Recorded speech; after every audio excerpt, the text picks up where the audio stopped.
Հայաստան տարբեր գրասենյակներում եւ շուրջ 14 արդեն գնալով մարդկանց քանակը ավելանում է եւ չեն կարողանում ուղղակի հաշվի պահել շուրջ այս պահին արդեն շուրջ 14 անձիկ ձեր բերման են ենթարկվել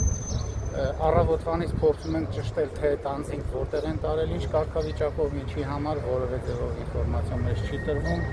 նաև նշեմ որ առավոտյանից փորձում ենք հակակոռուպցիոն կոմիտեին այստեղ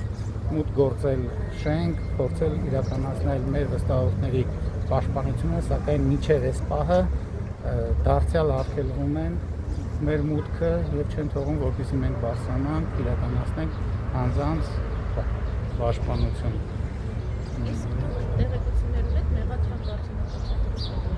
չենք կարող ասել, որովհետև նորից եմ ասում, որևէ տեղեկություն չունենք, ինչի համար են անձանց տարել, ինչ մեղադրանքով, ինչ կասկածանքով եւ դարձյալ քիչ առաջ փաստաբանանու որոշակի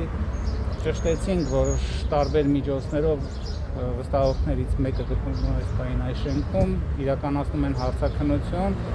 նրա հարազատները դիմել են փաստաբանին, որպեսզի գնա մասնակցի իրականացնի պաշտպանություն, սակայն դարձյալ արգելում են փաստաբանի մուտքը, որպեսզի նա բարձրանա եւ տարական այդ իրավական օգնությունը ցույց տա անձը իրավունք ունի հարցաքննվել փաստաբանի պաշտպանի ներկայությամբ, դա եւս արգելվում ու խոչընդոտվում է համատարած խախտումներով համատարած խոչընդոտներ են ստեղծում եւ այս բան տարական մարդու տարական իրավունքներ են ոտնահարվում պաշտպան ունենալու իրավական օգնություն ստանալու իրավունքը։ Այսինքն այդ 14 անձանցից միայն մեկն է այստեղ։ Ոչ միայն մեկ, այլ մի քանի անձանց արդեն փորձել ենք մեր տարբեր ճանապարհներով ճշտել։ Ես չեմ կարող կոնկրետ ասել, թե բոլորն էլ այստեղ են։ Հնարավոր է մի մասը այստեղ է, մի մասը անհայտ ուղղությամբ այլ տեղ, այլ վարչական շենքում որևէ տեղեկություն չունենք, պաշտոնական չգիտենք ով որտեղ է, որպեսզի կարողանանք իրականացնել այդ անձանց պաշտպանությունը։ Այն վարկածը որտեղ բարեգործության